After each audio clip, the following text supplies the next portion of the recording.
আল্লাহ পাক এরপরে সৃষ্টি করেছেন মহাবিশ্ব, এই পুরো মহাবিশ্ব তাকদীর লিখার পরে মহাবিশ্ব কয় দিনে? ফি সিত্তাতি আইয়াম, 6 দিনে। মাত্র 6 দিনে আল্লাহ পাক পুরো মহাবিশ্ব সৃষ্টি করেছেন।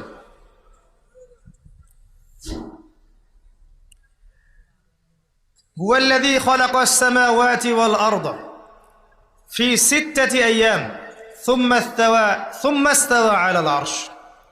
সূরা হাদীদের মধ্যে একটা আছে, তিনি সেই আল্লাহ যিনি এই মহাবিশ্ব সৃষ্টি করেছেন 6 দিনে, এরপরে আরশের উপর সমাসীন হয়েছেন। আল্লাহ পাক এর একদিন আমাদের একদিনের মতো নয়, বরং কিয়ামতের মাঠে যেদিন আমরা দাঁড়িয়ে থাকব, এই দিনটা হবে আল্লাহর হিসেবে 50,000 বছরের সমান। মানুষ অস্থির হয়ে থাকবে, বিচার শুরু হচ্ছে না।